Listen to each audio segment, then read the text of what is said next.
They're the Proclaimers.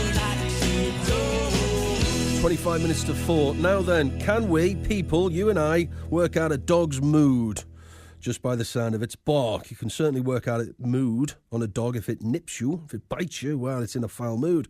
But what about its bark? What's it trying to say? Are you a doggy person? Let's go now to, well, he's one of a leading authority, really, one of the top men in the UK when it comes to dog behaviour. It's Nick Jones from dogbehaviour.co.uk. Alpha Dog Behaviour. Hiya, Nick. Hello, Danny. Good afternoon. How are you? Nice to speak to you. I'm fine, thanks, Nick. Do you ever get bitten, Nick? Because then you know a dog's in a foul mood. Have you ever been bitten by a dog? Well, in my, what must be a nearly 10-year career now, working with problem dogs, a good percentage of those, have shown aggression to people.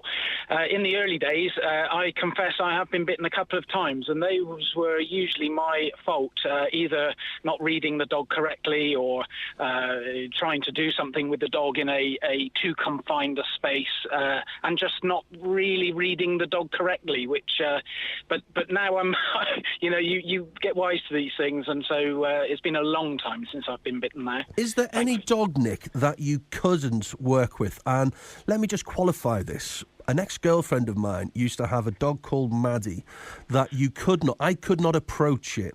It would every now and again come up to me, but I used to take my hand away like it was a shark and my hand was leaning over a boat into the sea. I used to pull my hand away, and if you approached it, if it thought you were going to go and stroke it, this thing turned into the devil. And it would only allow 2 or 3 people from the family to actually approach it and stroke it. Now, are there any dogs that even you couldn't work with? This thing was mental, really.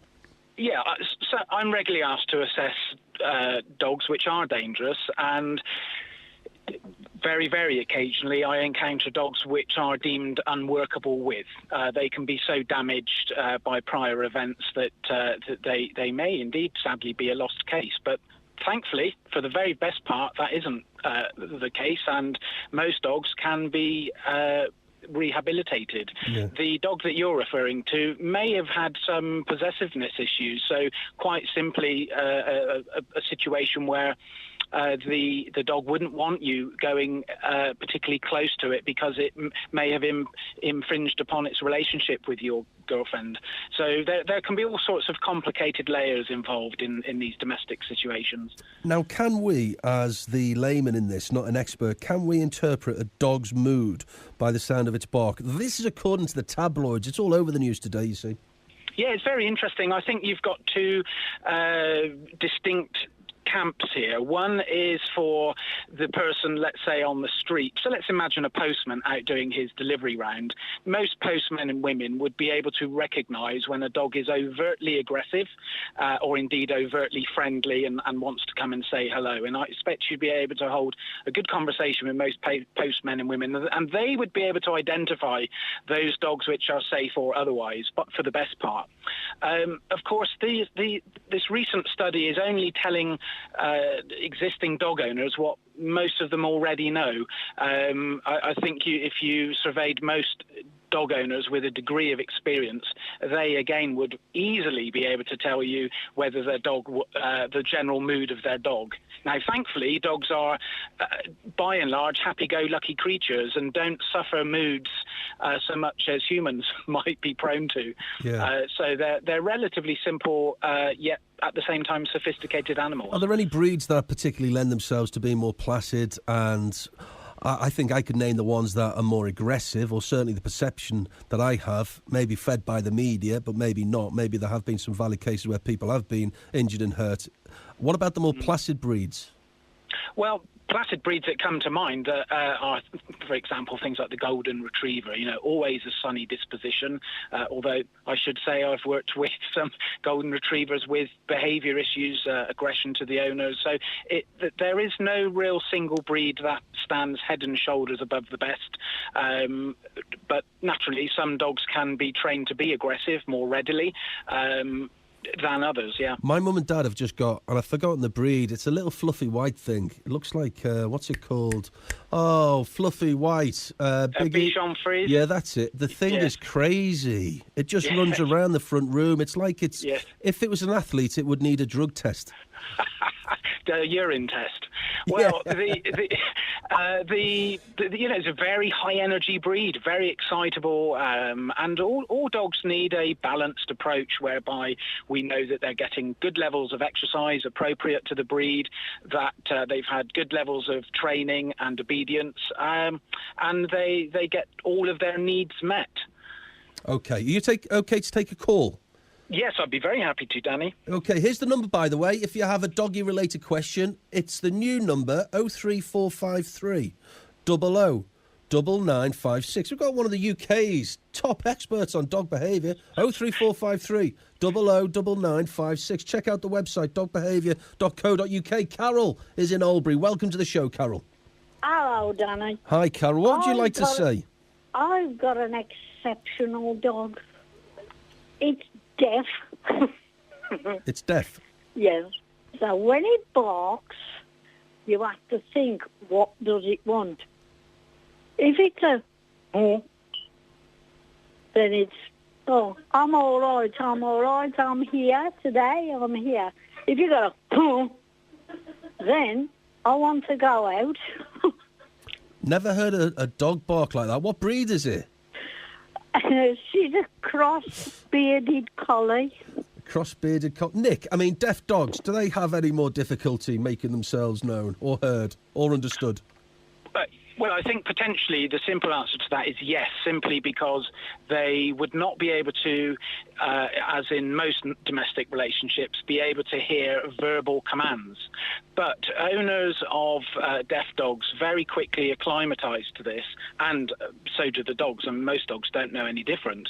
And they can develop with the owners very lengthy hand signals or expressions of the face. So dogs are very good at reading expressions of the face as well. And dogs are also very good at reading our subtle and sometimes less subtle body language. So a deaf dog would be very capable of watching the hands and moving off to the left or to the right, or maybe sitting upon command, all with the use of a hand signal. Dogs are readily able to do that without really much difficulty at all. And of course, a bearded collie, extremely intelligent breed, and I'm sure Carol has, a good repertoire of language or commands that they use between each other. And Carol, just do one of your... Can I speak to Nick? Yeah, go on then. Nick, I've got the best thing that you can have, really, for a deaf dog. Mm-hmm. Yes, she understands what I'm talking about. Well, the rest of us don't. What is it? Facial expressions, right? She knows when I'm in a bad mood.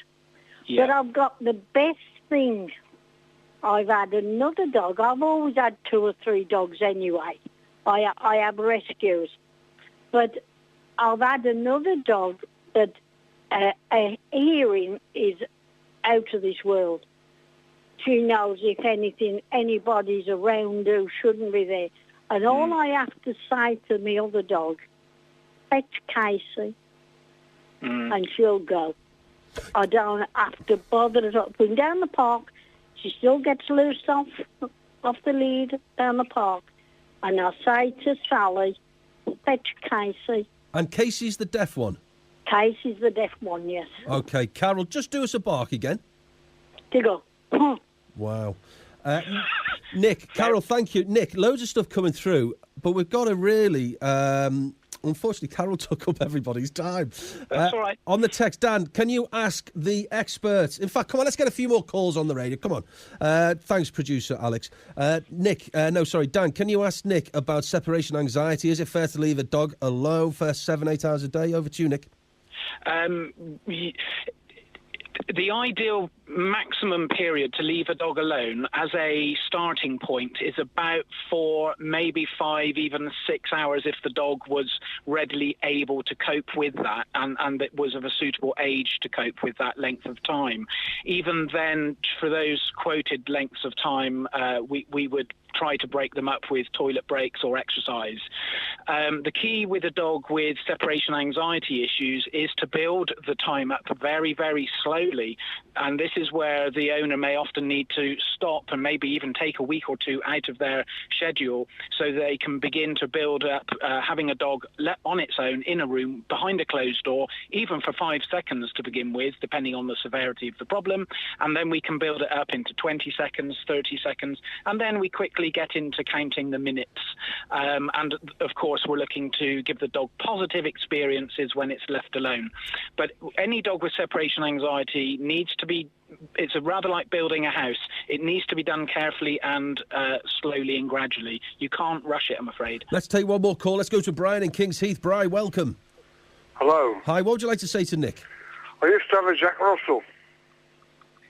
It's an intelligent dog. And it used to chase everybody on a bike. Yes. Got cured of him. Of that. I took the bike off him. Yeah. Yeah, very good, Brian. Thank you. Always end with a funny one. Thank you. Yeah, Nick, can I thank that you? is good. I thought that was coming. Yeah, thank you for your time. It was rather obvious, Brian. Thank you. Nick, your website, if people want to check you out, alphadogbehaviour.co.uk. That's correct. If people want to also hook up with me on Facebook, it's facebook.com/alphadogbehaviour. Thank you very much indeed.